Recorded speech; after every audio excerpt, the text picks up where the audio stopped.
The parts that are stuck, the conflict, the friction, those are things that can be worked through. They can be broken through. And talents, just like muscles, can deteriorate if we don't embrace them and practice them. It's not fixed.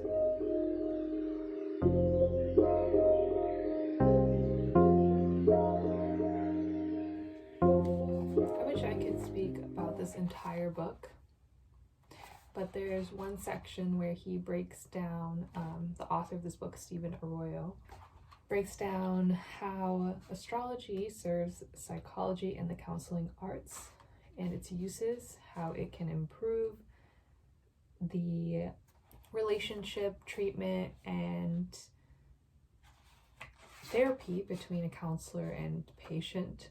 But also, this is something for ourselves, as we live in a time where we self-counsel or read something online or read a book to help ourselves, to improve ourselves. So a lot of things that we can go to seek help for. There's many tools for us to do it for ourselves. Of course, it's really important and vital to seek support, professional support, and it can deepen our perspective, take us to places we haven't gone to, places maybe we can't evaluate ourselves. So it feels so important to the practice of psychology and the practice of astrology, merging the two, having a social science and science mixed with a spiritual, esoteric art that really is ancient and practiced in very practical ways for hundreds of years. So it's just strange that it's still considered esoteric, providing vital points that could lead us as a society to merge Western and Eastern philosophies and practices together. And yet there's still a little bit of resistance there. So this book was published, I believe, in 1975. It is described as an energy approach to astrology and its use in the counseling arts. Different elements, planets, aspects, but it has a whole section on how to use it for counseling and how they work together. So I want to touch on the 16 that he listed here. I also wrote a summary, really brief, easy to read summary where I said there's 11 ways because a few of these points work together. The first he mentions is our attachments to personal beliefs. I'm going to pull up the article actually. So the first aspect, releasing personal attachments and habits. Awareness is the first step in creating a path to healing, to shifting our habits and reactions. And so having an objective perspective with the assistance of astrology can provide a detachment from our mind and ego patterns in order that we may again occasionally perceive what is real. For as long as we are victimized by these patterns, we are in total darkness. The birth chart reveals these patterns in a clear way that enables us to deal more effectively with our habits and with ourselves.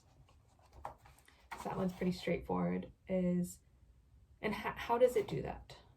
It provides an objective perspective so that we're looking at a resource separate from our own projections into forming something, which, if we have a clarity of mind, if we are healing and not distorted by the illusions of the stories we've created and projected into others and ourselves, then we can also craft this truth ourselves without looking at a chart, but the chart meets us halfway, guides us there as well. The second one is patience and perspective. By recognizing and honoring these natural cycles, you embrace the ebbs and flows of your own life cycle. quoting him here, "The kind of patience that can develop with the aid of astrology has been defined by one author as an active alignment with the timing of God, spirit, universe, whatever you connect to, the universal energy that provides life and experience for us all. It allows us to accept the way that it moves, the way that it goes." I love using ebb and flow because it's such a common, easy to connect to descriptor of how we experience the drama and trials and challenges in our lives. And it makes me think of surfers, because I feel like people who surf really do embody this sense of presence. I know that's pretty generalizing, because not every surfer is a peaceful, enlightened yogi, but definitely brings this air of go with the flow, right? That's how we see surfers in general. Number 3, growth and development. Planetary transits provide insight into the phases of growth and development so that you can focus on what's present and accept the lessons, knowing that it will pass and another cycle will begin. So I'm just reading from the article that I wrote, my own summary and reflections, and quoting parts of the book and what he says himself. It indicates, so with growth and development, it shows us what we need to be working on, what cycles we're currently in. So planetary transits, you can pull up a transit. This is how astrologers find horoscopes. They pull up a transit chart. What that means is you're seeing where the planets are currently, where the planets are transiting in the sky. So it creates this, there's actually a really beautiful explanation of how this affects us. It affects the electromagnetic field of the earth, creating these ripple effects of energy that affects us individually and affects us collectively. So with tracking these transits, we can see, okay, for example, Mars is moving through my 5th house. That's the transit I've recently gone through, and it really opens up. Mars is a planet of action and energy. It really opens up this motivational energy in that house that it's moving through, the house of creativity, children, expression, birthing. So the need for me to express myself, to be seen, because it's also the house that's connected to Leo, to have fun, play, to connect with others, because also rules casual dating and romantic endeavors. And having Mars there's this sudden passion and motivation to focus on those things. So suddenly I can and not really see as a change in character as a whole. It's just a cycle that I'm experiencing, and I can embrace it, knowing that it will eventually move to my 6th house, where I'll be focusing more on routine and habits and health, and I can embrace that later on, and embrace what I'm going through now. So that's just one small example, but that is how it can support you in your growth and development. Inner power. Often people look at astrology as a binding contract, that you are a certain way, that certain people are certain types of people because of their placements. Oh, they're this way or that way. And yes, that's fun. And of course, all astrologers do it to some extent, judge a little bit from charts, placements, and it's inevitable because some aspect of it does affect the person, right? But there's a spectrum of good, a spectrum of positively expressing or negatively expressing, right? There's cycles with it, and it's what you choose to do with it, and it affects each other very uniquely. And there's ways where we can embrace that, right? We can accept these parts of ourselves instead of wondering, why am I like this? How can I change it to be more like other people? Oh, this is just one of my strengths. This is something that shows up for me. This is something that is activated for me. So paying attention to these cycles and seeing the opportunities that we have to develop our creativity, to develop our ways of being, essentially. It gives us the power versus being trapped by an external, omniscient force. We recognize that it is a playground, essentially. Not a prison, a playground. Number 5, understanding universal law. So I believe this ties into Hermeticism, because he mentions the laws of order, compensation, or known as balance, cause and effect, or known as karma, vibration, cycles, polarity. These are, I believe, Hermetic principles that you can find in the Kabbalion, and I know there is some controversy on whether the Kabbalion is true Hermetic law or not, but it is quite insightful, so I agree with it. I think it's great. Why this is important. Understanding these simple laws that describe the macro, we can begin to understand the micro. And as we begin to understand the micro, we also greater understand the macro, which is what we spend most of our time questioning. Why am I here? What am I doing? Also, I have to remind myself, not everyone thinks about those things, but if you're watching this video, you probably do think about those things. Why am I here? Why are we all here? What are we doing? So that's the macro aspect, the micro, the little personality quirks, that's where psychology comes in, understanding the parts of human consciousness. And this form of astrology and psychology is usually categorized into humanistic psychology, which gives a benefit to human beings being able to improve upon themselves rather than being crippled by their symptoms. Another important new emphasis in humanistic psychology is that man's potential for creativity and self-actualization is regarded as more essential than his limitations, abnormalities, and difficulties with social adjustment. So, in the past, psychology was seen to diagnose people with problems versus seeing the potential in supporting and guiding people to their potential. And so astrology has kind of gone through a similar evolution. We can see, especially in Vedic astrology, a more ancient astrology, Sidereal astrology, is oftentimes, I don't know if you ever look into Vedic astrology, but oftentimes it can be really scary and very daunting, and it will tell you things like you're going to die young, you're going to marry well, but then you're going to lose all of your assets due to this marriage. So yeah, it's a little scary. And so we can see now that astrology is being used more as a way to plan and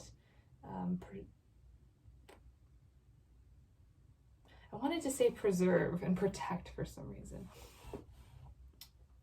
It does, in a personal sense, supports one to embrace who they are. I think I'm kind of jumping ahead because the next one is long-term planning.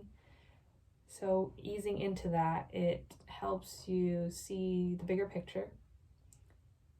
It helps you recognize that these little experiences, cycles, dramas, relationships, challenges, ebbs and flows is but a thread in the grand tapestry of life, and it's weaving this beautiful image, and often we don't see the forest.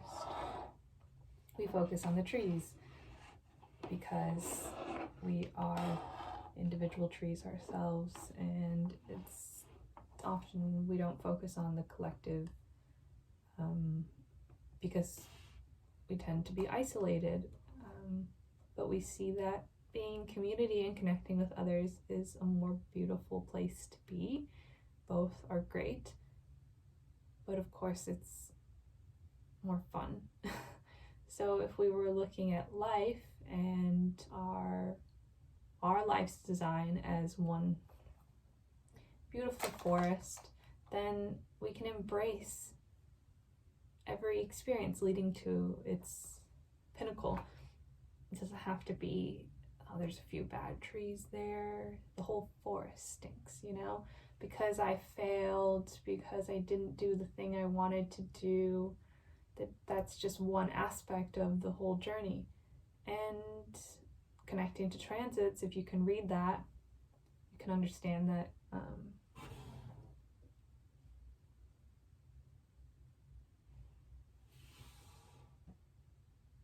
it's all happening as it should be.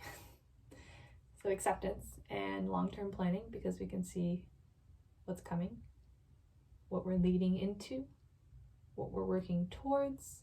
It's like a week, month, year plans. Number 7, understanding the other. So this is where the counseling, therapy comes in, using it as a tool to understand the patient. But in some cases, it is a friend, an astrologer supporting you. You can take a look at someone's chart and see what drives them and what hurts them and what fuels them and what do they want and what do they fear, because it's not the same as everyone. This helps you understand and accept others as well. I find astrology can easily lead to judging others, but it can also equally easily lead to accepting others. And this is an aspect that I find people don't focus on enough. If we can understand that other people are structured uniquely, that we are not built the same, then we don't hold people to certain standards based on our personal experience, based on our moral righteousness or beliefs and ideas. We can recognize that other people have other motives. So when we know that there's unique motives to everyone, this can assist in counseling, and it can assist even if you wanted to support a friend. You don't project your own ideas of what works for them because it works for you, because it could be two different things. Say often you're giving relationship advice. This is probably the most common thing friends go to each other for, or career work, creative work. And we could look at Venus, for example. Venus and the moon. I feel like Venus is coming up when it comes to relationships and work. Then we can see, how is it that you feel loved? How is it that you fuel into your relationships, your projects? This can give you insight on that. If you're Venus, say in Leo, you really need that reassurance, acknowledgement. You really need people and your partner to see you and appreciate you and say that to you often. And that's really important to you more than anything else. Like, do you see me as this light in your life? Or if not, then what is the point? Like, what is my light giving into? What am I the Leo needs to be seen. It needs to shine like the sun. Versus someone with, say, Venus in Scorpio, it's this merging, right? And this diving deep into the depths. Can you go deep with them? Can you go there? Can you recognize that when someone has that placement, they may have feelings deeper than you can understand and perceive? And that could lead to a lot more, especially if it's water. The feelings that water placements have, they become them. There's no separation from their feelings and their reality. Their feelings are their reality. So if we can give some leverage for that, some understanding for how people operate and how it could affect their entire being in the way that they operate. Recognizing your talents.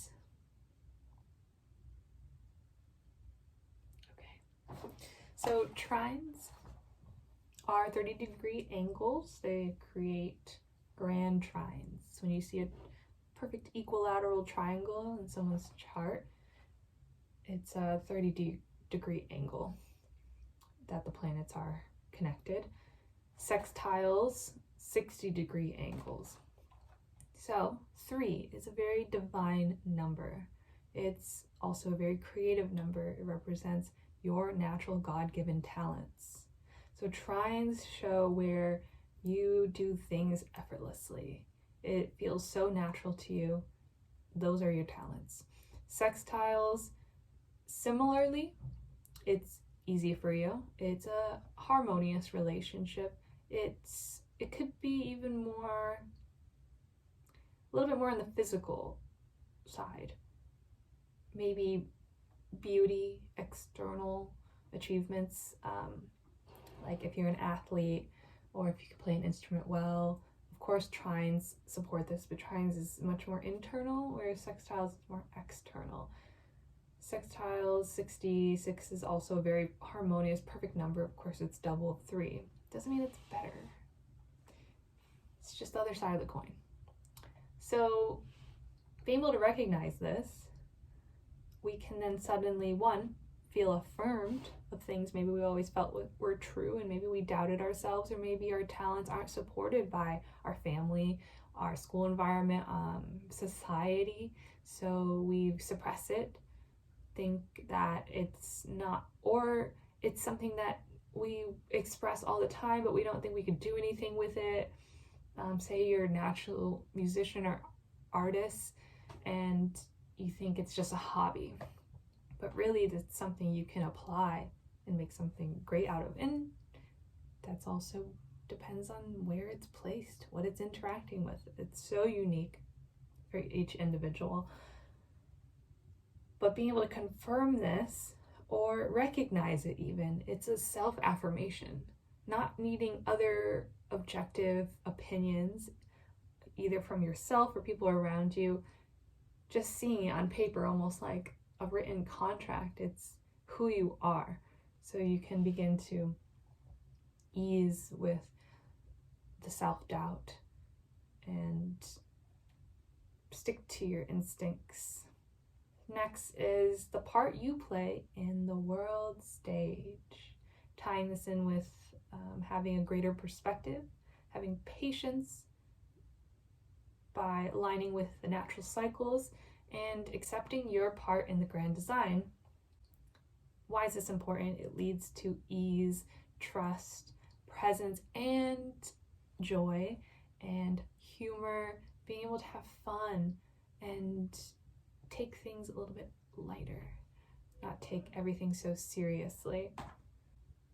So in recognizing the part that you play in the world stage, it's not that you're a mere puppet being played, because that's how it can be seen, right? Tying back into the imprisonment of these ideologies and archetypes, trapping you into a certain way of being or a certain way of living your life. Really, it's allowing you to lighten the load of seriousness around where you are, who you are, what you're doing, being able to enjoy the experience, being able to really embrace it and even take it to its greatest extent, greatest expression, being able to embrace those lows, those tragic moments, those tragic scenes that sometimes are the best when you're watching a movie or a show. You know, it's sometimes the most beautiful parts. Knowing that will pass, knowing it's equally as amazing to experience that too, and because you are the creator of all of it as well. You are writing it, you are directing it, you are acting it, you're experiencing all together. And that leads to wholeness. Wholeness of all the parts. I believe that's a type of psychology as well. There's a name for it. Accepting all the parts, not just one. I can't think of what it's called right now.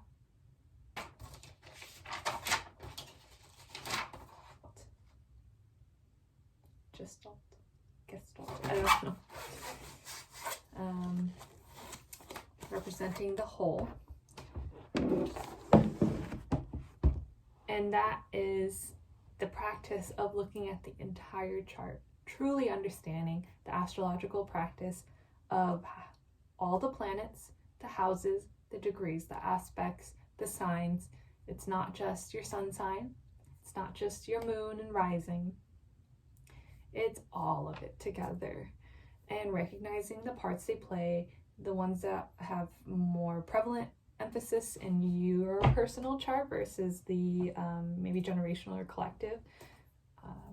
Of course, it affects you personally in depending on where it's placed, how it's interacting with your planets. So recognizing that there's a whole section. So the reason with just Gestalt perspective of psychology is that we can't just have certain types of psychological practices and just stick to one, or certain types of philosophies or certain types of beliefs, even certain types of religion, to be able to embrace them all, to utilize them all together, giving you the whole perspective, not just one or two limited dimensions of experience.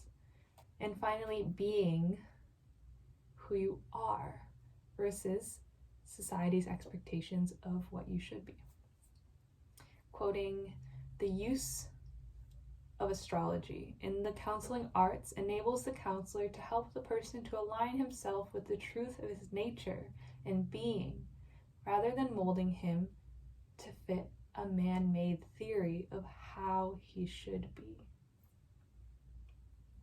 So, allowing you to be who you are, accepting all parts of yourself, the good, bad, the talented, the parts that are stuck. And the parts that are stuck, the conflict, the friction, those are things that can be worked through. They can be broken through. And talents, just like muscles, can deteriorate if we don't embrace them and practice them. It's not fixed. It is a launch pad and a parachute and the wind and the heart, and all of it together to create the grand happening of it all. So these are ways that astrology can support psychology and counseling and personal self-improvement and supporting your friends and family, including yourself. So I hope you enjoyed learning about that, and please check out the rest of this book. I really love getting used copies from thrifted books. And the fun thing about used copies is that sometimes there's notes in them. And the beautiful thing about getting old books is that the notes in them the handwriting is always so nice. But it's really cool to see what else other people have underlined and highlighted. Check it out. Let me know what you think and what resonated with you. Any questions you have about astrology and how you can use it. Any questions particularly to your chart. It's always fun to speculate and figure it out together.